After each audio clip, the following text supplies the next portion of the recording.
to Menchia Hospital, took a trip to Sewa Hospital, and said, listen, if this hospital is made operational, it will take off the pressure from Kofanochi, so that at least some works can be done at Kofanochi. Yeah. These two hospitals have not been completed. They are not operational. You are the chairman for the Select Committee on Health. The position now is related to what they are doing now. They outpace their transmission of great power to the place. So that is just unfortunate. But that is what they are working on. It's been almost 8 years. Yes, but unfortunately, they're trying to work in such a manner that they could even be able to open it before elections. And I know, if not for before elections, at least by end of the year, I mean, definitely the people of this should it have been laid the way? I know you said unfortunate. It's unfortunate. I agree, but couldn't we have, added a bit of speed? Yeah. Couldn't we have done that? Yeah, I mean, the contractor himself is to be blamed, because you know that in your timelines, there's a point that you have to get power in. And how would you be able to do that? You're able to get this ministry together, or these stakeholders together. So as you are working, contractors always put a Gantt chart or a certain timeline sheet on their project management paper. So I don't know how you have been able to work and it outpaces bringing power and other things in, and that becomes political because election year, and if the politician don't respond to it, it's more of like, hey, you are becoming insensitive. But I also think that the project manager will get yourself to be blamed, and he will probably say that, oh, I did this, they said this transformer was not there, this was not there, that is why there was a delay. So whatever it is, I'm happy that where we are, at least by the close of the year, the hospitals are working. What about that of Aferi? Yeah, I mean, certainly to my understanding is that it's going to be operational by the end of the year, as far as I spoke to Insiansari, the presidential advisor on health. I spoke to him as well. He told me first quarter this year. Yes. He also said so. So he assured me on that, and I think that's going to come. And that plus many others that we need, especially roads. Ashanti need lots of roads. I'm happy you're touching on lots of roads. Now, again, we're promised some 6 interchanges.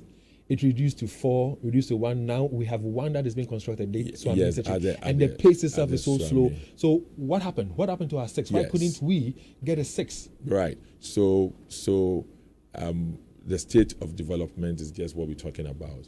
I feel that government is a continuing process.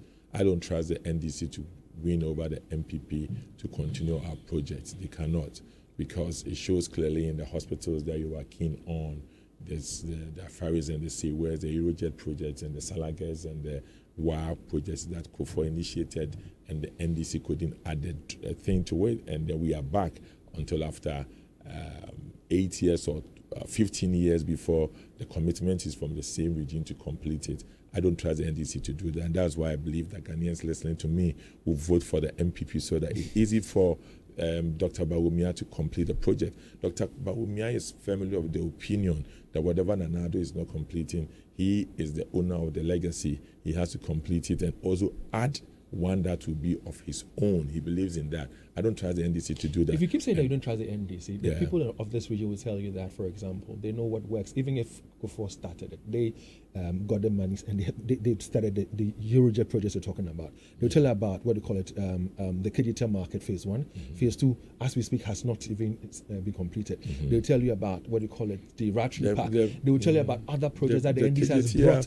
The NDC has brought to the region. The KGT market that you said, engineering, is really a problem. Have you met, the people, the traders themselves are complaining a lot. Even the drivers that they took off from their place, they don't have a place to do business. You don't do one business to kill one business. In the planning of the concept, the project concept, you should know that you are going to displace a lot of vehicles who are taxi drivers and trotro people whose vehicles they say were over about 3,000. Now they don't have a place to work. The project concept and the siting was so poor. I don't think that, I'm sure they were in a hurry. So really, I won't credit them to that. And there's a lot of redefining things that they have to do to make that edifice, the phase 2, to complete it very well. I think that is what government is trying to see, the space, the time, and things to make, even to see, there was a time they were thinking of, could we just go down to add some sort of basement? How can the people park? Because the drivers will have to work. So you have to, I've heard engineers sit down and the kind of way they kind of run the project down. Well, maybe the NDC are in hurry to say that we did it, but the end therefore is just not one that is appetizing or interesting to anyone. Many have touted as the Dubai and all that. Oh no, it cannot be. And then for interchanges and all of them. David, I sometimes think that our sort of politics, we should lift the discourse. Yes, you do Swame Bantama interchange in Kumasi to facilitate travels to northern Ghana. I'm happy about that. The person in Agogo, Mampong, Effiduase don't care about that thing. So, some 20 years ago, it was like, yeah, we do in Kumasi, then you do in Ashanti. Look, the Ashanti person now don't care about it. He or she cares about what are you doing at my backyard.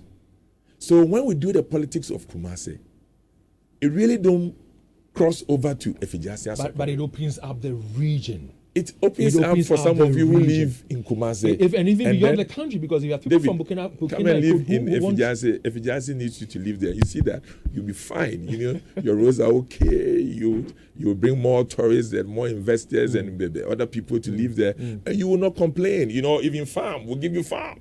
So that it's easy for you to get your food and co. And people complain about food and prices, you'll be like, forget about it. I'm okay. I have a lot of them. So there. they're not looking at the bigger picture. No, not the bigger picture.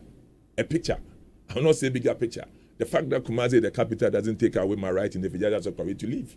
So if there's supposed to be an interchange in Kumasi, 6 or 10, and they cannot do, and they will do one, and they will use the rest of the money to take care of the many roads in Ashanti region, I would prefer so. But I'm sure because they knew the essence of it, and that's how come it was promised. That's what it was promised. If I was a cabinet minister, let me say something. I'm sure you will make a story with it.